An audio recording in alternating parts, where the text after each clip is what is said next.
The Shadow of Fu Manchu. Based on the stories by Sax Rohmer.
Following the recovery of the stolen plans of Frank West's aero torpedo, Nayland Smith and Dr. Petrie accompany Inspector Weymouth to the townhouse of Lord Sothery, who has, in a mysterious phone call, presumably coming from the Piers valet, been reported dead. At Lord Sothery's home, they learn from his family physician that the nobleman died quite naturally of heart disease. And the valet denies having called the police. Nayland suspects the hand of Fu Manchu. He accompanies Inspector Weymouth to Scotland Yard to check on the telephone call. Dr. Petrie starts for Baker Street alone.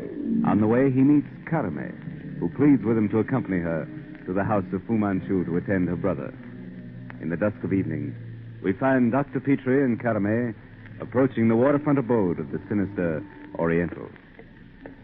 This way, Dr. Petrie. What a maze of filthy alleyways and courts. You shouldn't wander through them alone, Karame. It's dangerous. Shh, be quiet, please. This is the place. I have the key.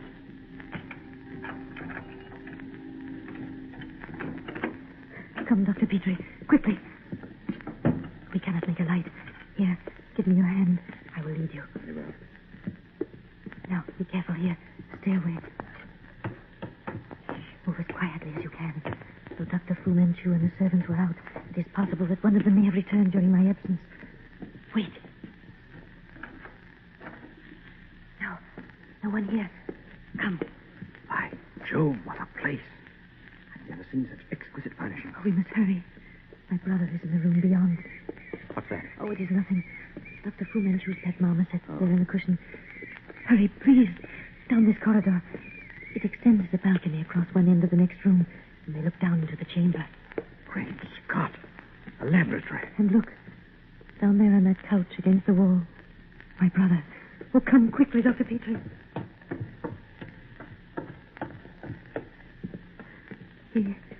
He lies so deathly quiet. Wait a minute, Karame. Let me see. I'm afraid, my dear, there's nothing I can do for him. He's... No. Oh, no, he's not dead. He cannot be. I'm sorry. He is dead. I'd stake my reputation on it. Oh, no, you do not understand. You are a doctor. There's nothing I can do, Karame. Nothing.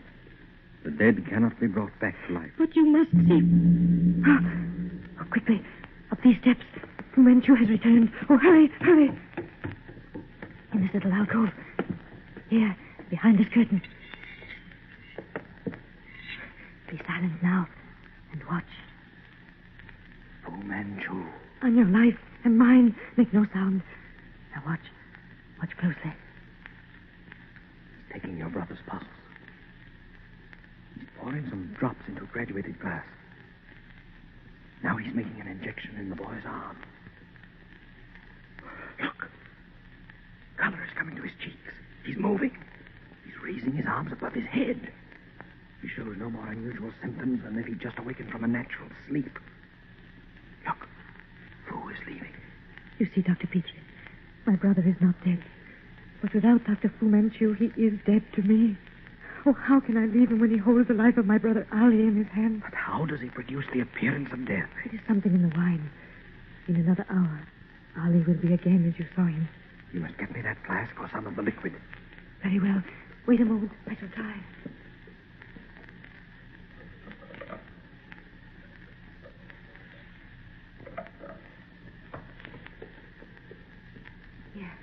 Here, take this. It is some of the liquid from the flask. Ah, good. And now, when will be the best time to take Fu Manchu and restore your brother? I will let you know. Do nothing until you hear from me. Come, we must go now. He's going away tonight, someplace to the north. But you must not come until I send for you. And now, good night. Oh, hurry. He may call for me at any moment. So, Nayland, with that vial in my pocket containing a preparation unknown to Western science, I left. Well, for a staid medico, Petrie, you certainly committed yourself to an unwise venture.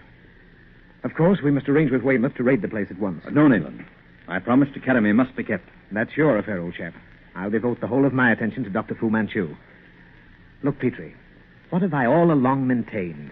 That though she's one of the strongest weapons in his armory, she's one which would someday turn against him.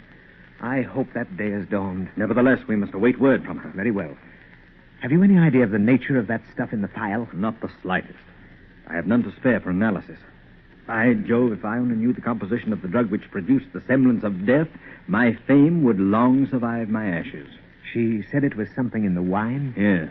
It is, of course, some extraordinarily powerful narcotic. By heavens, Nayland, if his treasure of obscure scientific wisdom were thrown open to the sick and suffering, the name of Dr. Fu Manchu would rank with the golden ones in the history of healing. And she said he was leaving tonight for the north, eh? Petrie, I have an idea. Look up the next train for Lenich. Lenich? Why? There's the Bradshaw right by your arm on the table. Look it up. I don't think we have much time to spare. Oh, that's it. Oh, yes, here. There's one in half an hour, the last. We're going to be on that train, old chap. But why in the name of common sense must we gallop off to Lenich at this time of night? We're bound for Stradwick Hall, the ancient home of the Sothery clan. There's a little problem I'm trying to work out in my mind. Oh, tell me this. Would you consider Lord Sothery the foremost construction engineer of his time? Undoubtedly. Greater than von Humber of Berlin? Well, perhaps not, but von Humber has been dead for 3 years. 3 years. Well, roughly that. Why do you ask? 3 years, I wonder. Petrie, don't think I'm trying to lead you blindfolded in order that later I may dazzle you with my wisdom. I simply fear that we may be going off on a wild goose chase. Then why go at all? The idea I'm acting on doesn't seem to have struck you. I wish it had. I'm sure it would argue in favor of its being sound. However, I'll explain later on the train. Oh, very well. We'd best hurry, then. We have barely time to make it. Your extraordinary proposal fills me with horror, Mr. Smith. As the trusted family solicitor, I must refuse. Now, wait, Mr. Henderson. Except the heir, who's abroad on foreign service, there's no kin to consider. The word rests with you.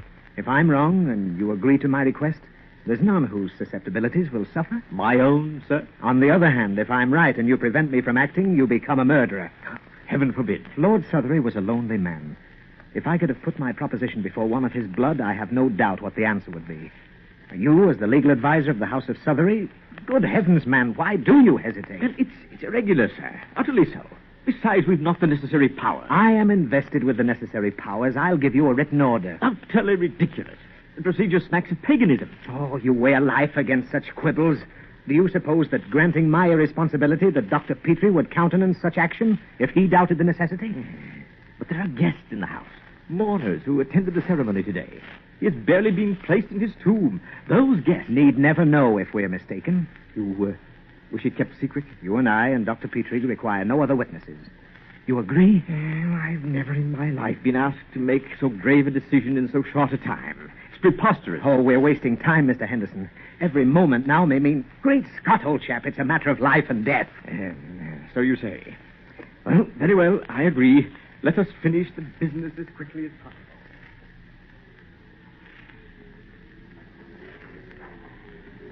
You brought the things I wanted, Petrie? Yes.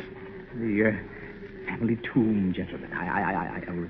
Unlock the gates, Henderson, quickly. Yes, of course. Witness, gentlemen, that I do this unwillingly, most unwillingly. Nevertheless, unlock the gates. The responsibility is mine. Oh, yes.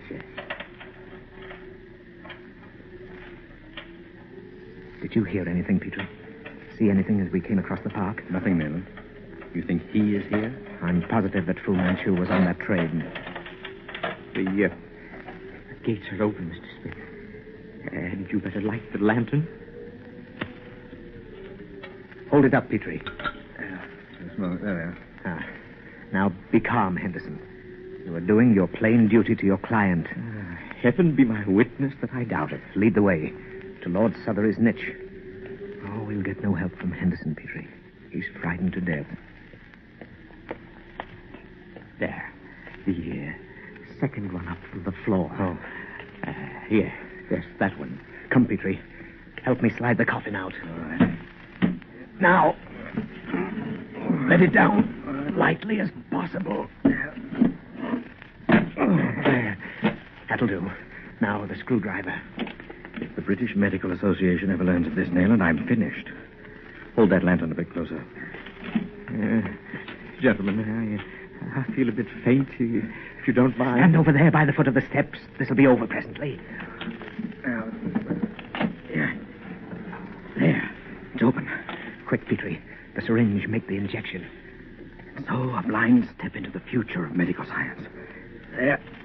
It's done, Nayland. How long to wait? It reacted on Kadam's brother almost immediately. Not more than 3 seconds, I should say. It seems incredible that he can have survived 3 days without food or water.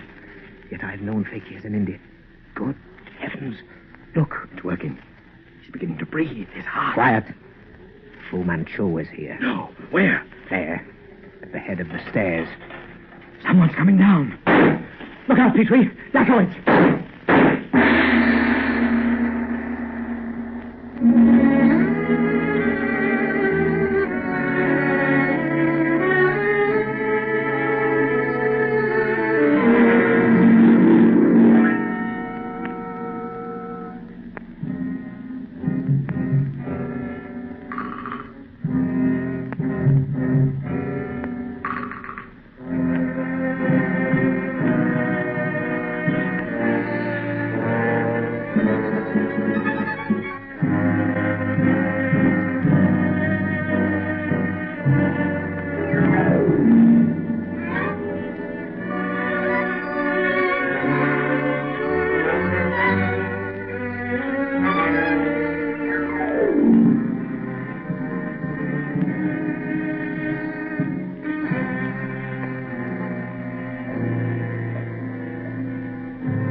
The shadow of Fu Manchu.